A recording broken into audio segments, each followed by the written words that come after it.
एक कहानी है एक जाबाज रॉ एजेंट की जिसने पाकिस्तान के न्यूक्लियर बॉम्ब प्रोजेक्ट को रोकने के लिए अपने परिवार और खुद को दांव पर लगा दिया। तो दोस्तों, आप सबका स्वागत है YM एंटरटेनमेंट्स हिंदी में। आज हम मिशन मजनू का हिंदी एक्सप्लेनेशन करने वाले हैं। तो चलिए शुरू करते हैं। मूवी शुरू होती है और हमें आर्यन काऊ, जो कि रॉ के चीफ होते हैं, ब्रीफ कर रहे होते हैं कैसे 1971 वॉर हारने के बाद पाकिस्तान न्यूक्लियर बॉम्ब बनाने के लिए बहुत कोशिश कर रहा होता है और हमारे रॉ एजेंट्स उसको रोकने के लिए पाकिस्तान में मौजूद होते हैं और कहानी वहां से शुरू होती है। 1974 में रावलपिंडी के मस्जिद में तारिक नमाज के बाद अनवर को उसके चाचा के दुकान में दर्जी का काम दिलाने की बात कहता है। दुकान में और कारीगरों की जरूरत नहीं होती है, तभी मौलवी साहब तारिक के लिए सिफारिश करते हैं और अनवर मान जाता है और उसको दुकान में लेके जाता है। मोइन चाचा की दुकान आर्मी यूनिफॉर्म सिलाने की होती है। वहाँ उसे नसरीन दिखती है। उसे देख के उसे पहली नजर में ही प्यार होता है। नसरीन आंधी होती है और मोइन चाचा की भतीजी होती है। तारिक को वहाँ पे नौकरी पक्की हो जाती है। धीरे धीरे दोनों में प्यार पनपने लगता है। नसरीन के पापा को पता चलता है और बहुत गुस्सा हो जाते हैं और तारिक को उससे दूर रहने के लिए बोलते हैं। तारिक बोलता है मैं उससे सच्चा प्यार करता हूँ और मैं उससे निकाह करना चाहता हूँ, बट वो नहीं मानते हैं। तब उनको नसीम चाचा समझाते हैं और वो मान जाते हैं और दोनों का निकाह हो जाता है। वहीं दूसरी ओर पोखरण में इंडिया ने अपना पहला न्यूक्लियर बॉम्ब टेस्ट किया होता है, जिसका नाम स्माइलिंग बुद्धा होता है। पाक PM भुट्टो ISI की मीटिंग बुलाते हैं जिसमें तय होता है हम भी न्यूक्लियर बॉम्ब बनाएंगे और इस प्रोग्राम का जिम्मा AQ खान को सौंपने की बात तय होती है। AQ खान एक पाकिस्तानी न्यूक्लियर साइंटिस्ट होते हैं। AQ खान एक खतरनाक साइंटिस्ट होता है जो बॉम्ब बनाने के लिए किसी भी हद तक गिर सकता है। न्यूक्लियर बॉम्ब के प्रोजेक्ट का नाम उन्होंने 706 रखा होता है। एक तरफ पाकिस्तानी PM इंडिया पर इल्जाम लगा रहे होते दुनिया भर घूम घूम के, वहीं दूसरी तरफ न्यूक्लियर बॉम्ब बनाने के लिए दुनिया भर से तस्करी करके बॉम्ब के लिए रॉ मटेरियल इकट्ठा किया जाता है और सद्दाम की ओर से भी उसे बड़ी फंडिंग मिली होती है। इसी बीच पाकिस्तान को एक कामयाबी मिलती है। UN ने इंडियन के न्यूक्लियर प्रोग्राम पर पाबंदी लगा दी होती है। वहीं दूसरी ओर नासरीन 4 महीने से प्रेग्नेंट होती है। रॉ चीफ काऊ इंदिरा गांधी से इमरजेंसी मीटिंग करते हैं और पाक के न्यूक्लियर प्रोग्राम की जानकारी देते हैं और उसे रोकने के लिए मिशन चालू करने की ऑर्डर मिल जाती है। तारिक रात में दुकान खोल के फोन के पास बैठ के कॉल का वेट कर रहा होता है। उसे दिल्ली से कॉल आता है उसके बॉस का। उसका बॉस उसे गद्दार की औलाद बुलाता है। उसके बॉस का नाम शर्मा होता है क्योंकि उसके बाप ने इंडिया के सीक्रेट्स पाकिस्तान को बेचे होते हैं और खुद को गोली मार के खुदकुशी की होती है। उसे न्यूक्लियर मिशन के इंफॉर्मेशन निकालने के लिए ऑर्डर देता है और इस मिशन का नाम मिशन मजनू होता है। शर्मा तारिक को अपना ओरिजिनल नाम बताने के लिए फोर्स करता है। उसका ओरिजिनल नाम बताता है अमनदीप अजितपाल सिंह। शर्मा उसे वहीं पर सड़ साले बोल के फोन रख देता है। मिश्रा रॉ चीफ काऊ को बताता है अमनदीप इस काम के लिए ठीक नहीं क्योंकि उसके बाप ने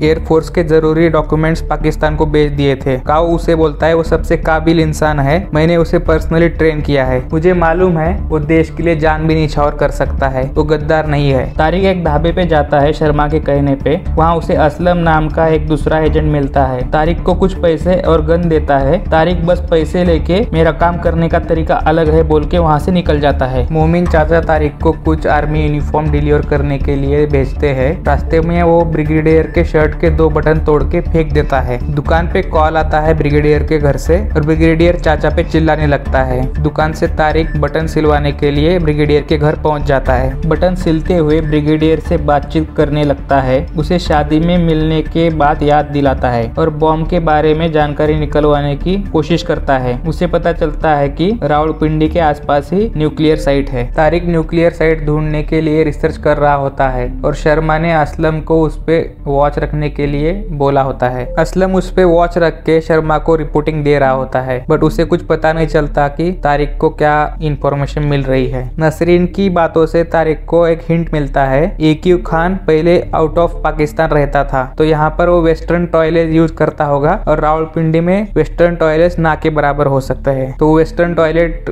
सप्लायर को ढूंढने लगता है। एक दुकान पे उसे पता चलता है कि 3-4 साल पहले उस आदमी ने एक सरकारी बंगले में वेस्टर्न टॉयलेट फिट किया है, तो उसे अपने घर पर भी वेस्टर्न टॉयलेट बिठाना है बोल के उसे ऑर्डर देता है और उस दुकानदार से उस सरकारी बंगले का एड्रेस निकलवा लेता है। इंडिया में चुनाव के रिजल्ट आते हैं जिसमें इंदिरा गांधी चुनाव हार जाती है और नए PM मोरारजी देसाई बनते हैं। रॉ चीफ काऊ और PM की मीटिंग होती है जिसमें मोरारजी देसाई ये मिशन बंद करने के लिए बोलते हैं, बट काऊ उनको कन्विंस करने की कोशिश करते हैं कि ये मिशन इंडिया के लिए बहुत जरूरी है। PM बोलते हैं कि सब मसले डिप्लोमेसी से सॉल्व हो सकते सकते हैं। काव रिप्लाई देते हैं कि सरहद पर भी डिप्लोमेट्स खड़े कर दीजिए और वो खुद का इस्तीफा दे देते हैं। काव मिश्रा को गाड़ी में बोलते हैं कि मैंने इस्तीफा दे दिया है और मेरा लास्ट ऑर्डर रहेगा कि ये मिशन गुप्त तरीके से चालू रहना चाहिए। तारिक उस सरकारी बंगले पर छानबीन करने के लिए जाता है। तब उसे पड़ोसियों से पता चलता है कि वो 6 महीने पहले ही यहाँ से चले गए हैं। वहाँ पर AQ खान, उसकी विलायती बीवी और 2 बेटियां रहती थी। तारिक उस पड़ोसी के बच्चों से दोस्ती करके खान के बच्चों की जानकारी निकलवाता है और उसके स्कूल में चला जाता है। स्कूल के प्यून को रिश्वत देकर एडमिशन रिकॉर्ड निकलवाता है। उससे उसे कंफर्म हो जाता है कि उस घर में अब्दुल कादिर खान ही रहता था। तारिक शर्मा को कॉल करके AQ खान के बारे में जानकारी देता है और आगे की छानबीन के लिए रिसोर्सेस मांगता है, बट शर्मा मना कर देता है और बोलता है तेरा हेडमास्टर काऊ चला गया और तू अब बस अपनी बीबी और बच्चे को संभाल, यू आर डिसमिस बोल के फोन कट कर देता है। शॉप के बाहर नासरीन के अब्बू खड़े होते हैं। उन्हें तारिक के दूसरी बीबी होने का शक होता है इसकी बातचीत सुन के, तो उसे भला बुरा कहते हैं और मैं तुझे नसरीन के साथ रहने नहीं दूंगा, उसको सब बता दूंगा बोल के वहाँ से चले जाते हैं। ये सब असलम चुपके से देख रहा होता है और शर्मा को कॉल करके बता देता है कि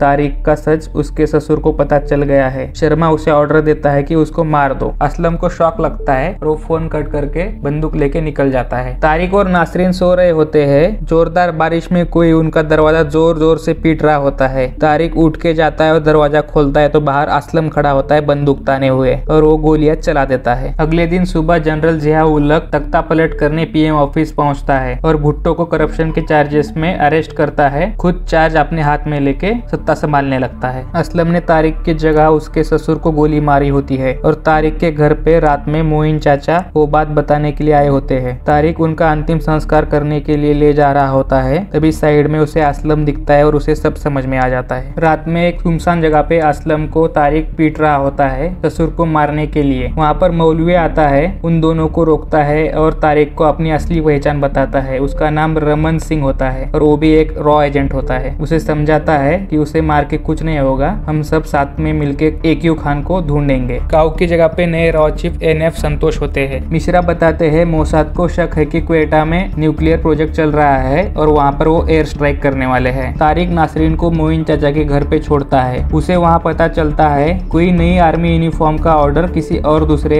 दर्जी के पास चला गया है। तारिक मस्जिद में हामिद से मिलता है। उसे वो नया ऑर्डर मिला होता है, उसकी जानकारी निकालता है। उसे किसी नए मटेरियल्स के जैकेट का ऑर्डर मिला है और डिलीवरी भी खुद आर्मी वाले लेके जाने वाले हैं और कोई नई जगह पर डिलीवरी होने वाली है। इतना ही उस दर्जी को मालूम होता है। मस्जिद में तारिक, असलम और रमन मिलके नए ऑर्डर का ट्रैक करने का प्लानिंग करते हैं। तीनों आर्मी यूनिफॉर्म पहन के डिलीवरी ट्रक को रोकते हैं, जिसमें रमन ऑफिसर बनते हैं और बाकी दोनों सिपाही बनते हैं। ट्रक में बैठे जवानों को वर्दी का रोप दिखाकर पार्सल खोल के देखते हैं और डिलीवरी कहाँ होने वाली उसका पता पूछ लेते हैं। उसमें जाड़े जैकेट्स होते हैं, वो सारे जैकेट्स कौटा जा रहे होते हैं। कौटा रावलपिंडी से दूर एक छोटा सा कस्बा होता है। कौटा इंडियन बॉर्डर के करीब होता है, इसीलिए उन्होंने वो जगह चुनी होती है। जनरल जिया उल हक की और ISI की मीटिंग चल रही होती है। वहाँ कहूटा फैसिलिटी के सिक्योरिटी के बारे में बातें होती है। इंडिया को डिस्ट्रैक्ट करने के लिए कश्मीर में फायरिंग का ऑर्डर देता है। तारिक स्पाई कैमरा लेकर असलम और रमन के साथ में कहूटा गांव पहुंचता है। वहां पर पूछताछ करने में पता चलता है कि आर्मी का कैंप पहाड़ी के दूसरी ओर है। रमन को मार्केट एरिया में रुकने के लिए बोल के तारिक और असलम पहाड़ी पे चढ़ने लगते हैं। पहाड़ी के थोड़ा ऊपर चढ़ते ही वहाँ पर भी एक आर्मी का चेक पोस्ट होता है। तारिक वहाँ के जवानों की नजर चुकाकर असलम को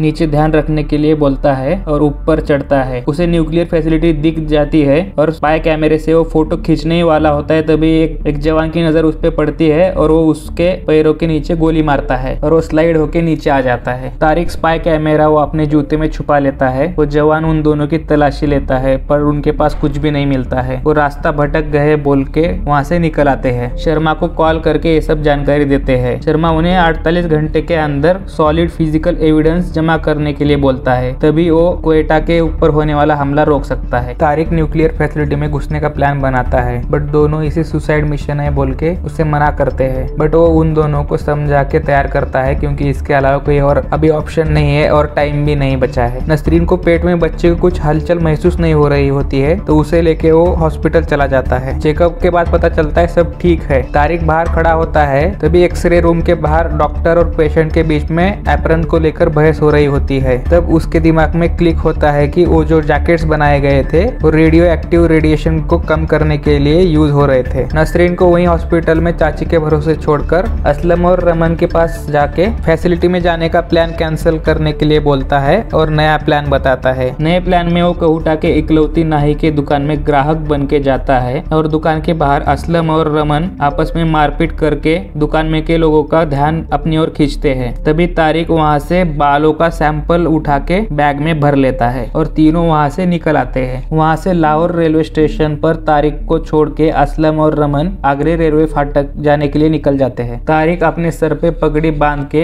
एक लड़के का टिकट चुरा के समझौता एक्सप्रेस में घुस जाता है और वहाँ पे एक लेडी के बैग में छुपके से कपड़ों की बैग रख देता है। जिसका टिकट तारिक ने चुराया होता है वो पुलिस को जानकारी देता है। पुलिस वायरलेस से ट्रेन में मौजूद जवानों को इस बात की जानकारी देती है। जवान उसे ढूंढने लगते हैं। तारिक जवानों से मारपीट करने लगता है और चलती ट्रेन में से नदी में कूद जाता है। नदी में से बाहर निकल के असलम और रमन को मिलता है। तारिक के हाथ पे गोली लगी होती है। उसे लेके डॉक्टर के पास जाते हैं। उसका इलाज करने के बाद वहीं से शर्मा को कॉल करते हैं, बालों के बैग की जानकारी देते हैं और जल्द से जल्द उसका सैंपल टेस्ट करके एयर स्ट्राइक रोकने के लिए बोलते हैं। शर्मा वो सैंपल कलेक्ट करके उसका टेस्ट करवाता है। उसमें रेडिएशन के सबूत मिल जाते हैं। वो सबूत लेके रॉ चीफ संतोष के पास चला जाता है। बट उसी वक्त मोसाद ने एयर स्ट्राइक के लिए अपने लड़ाकू विमान भेज दिए होते हैं। संतोष तुरंत इजराइल में कॉल करके अपने काउंटर पार्ट को सबूत की जानकारी देता है और ऑपरेशन रोकने के लिए बोलता है। तो लास्ट मोमेंट पे ऑपरेशन अबॉर्ट हो जाता है। संतोष पीएम को कहूटा फैसिलिटी के बारे में जानकारी देते हैं और इकट्ठा किए हुए सबूत भी दिखाते हैं। उन्हें उस पर एयर स्ट्राइक तुरंत करने की सलाह देते हैं। बट मोरारजी देसाई एक और जंग नहीं चाहते हैं ऐसा बोलते हैं और एजेंट्स की तारीफ करके मीटिंग से चले जाते हैं। शर्मा कॉल करके तारिक को इजराइल ने स्ट्राइक रोक दिया है बताता है और अपने बर्ताव के लिए माफी मांगता है और उसे सच्चा सिपाही बोलता है। ये सुन के तारिक को गर्व होता है। मोरारजी देसाई जनरल जिया को कॉल करते हैं। न्यूक्लियर प्रोग्राम तुरंत बंद करने की ताकीद देते हैं। इस बार जंग हुआ तो इंडिया आपको बख्शेगा नहीं बोलते हैं। जनरल जिया न्यूक्लियर बॉम्ब बनाने के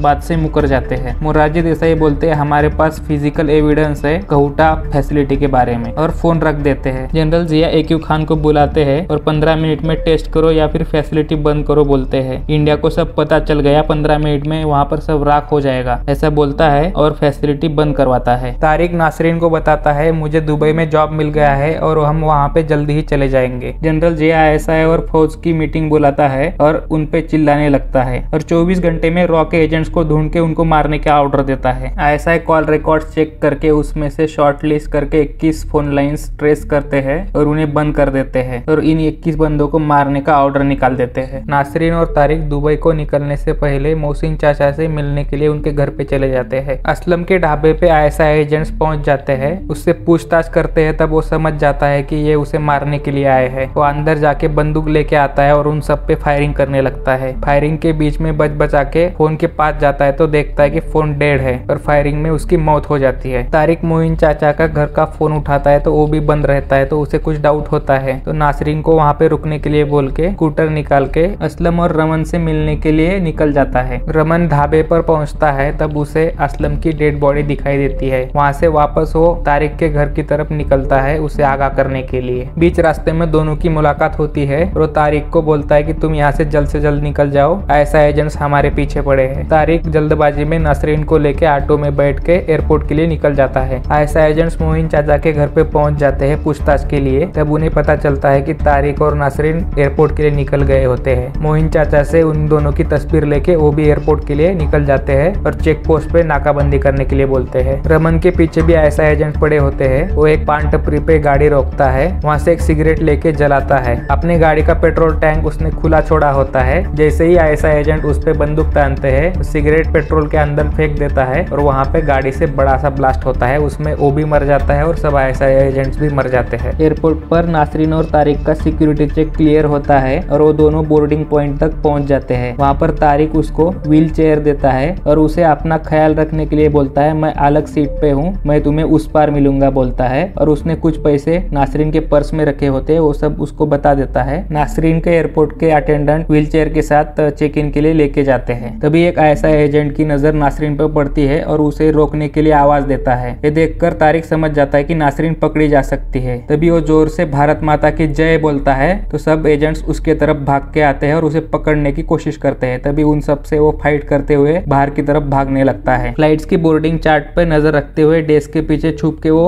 ISI एजेंट्स पर फायरिंग कर रहा होता है। जैसे ही फ्लाइट बोर्ड हो जाती है तब सुकून की सांस लेता है और वो फायरिंग में उसको भी गोलियां लगती है और वहीं पर वो दम तोड़ देता है। दुबई एयरपोर्ट पर नासरीन अकेले ही उतरती है और एक जगह पर बैठी रहती है। वहाँ पर काव आते हैं, तारिक की चिट्ठी पढ़कर उसे सुनाते हैं। उसमें लिखा होता है कि अगर एक चिट्ठी काव लेके आए हैं तो मैं इस दुनिया में नहीं हूँ, ये समझ लेना। और वो उसमें उसकी सब सच्चाई बताता है। उसका असली नाम बताता है अमनदीप सिंह। मैं एक हिंदुस्तानी हूँ। उसके बाद हमें दिखाया जाता है कि इन जाबाज सिपाहियों की वजह से कहूटा फैसिलिटी की सच्चाई पूरी दुनिया के सामने आई और पाकिस्तान को फैसिलिटी बंद करनी पड़ी। अगले 20 साल तक पाकिस्तान कोई भी न्यूक्लियर टेस्ट नहीं कर पाया। वही 1998 में PM श्री अटल बिहारी वाजपेयी के नेतृत्व में इंडिया ने अपना दूसरा न्यूक्लियर टेस्ट कंप्लीट किया और सब कॉन्टिनेंट का सबसे बड़ा न्यूक्लियर पावर बना। हमारे देश के जवानों की ऐसी अनगिनत शूर कथाएं अभी और दबी है। मूवी यहीं पर एंड होती है। आपको ये हिंदी एक्सप्लेनेशन कैसे लगा आप कमेंट बॉक्स में बताइए। वीडियो को लाइक कीजिए, शेयर कीजिए और चैनल को सब्सक्राइब कीजिए। मिलते हैं फिर अगले कोई नई वीडियो में। तब तक के लिए अपना ध्यान रखिए। धन्यवाद।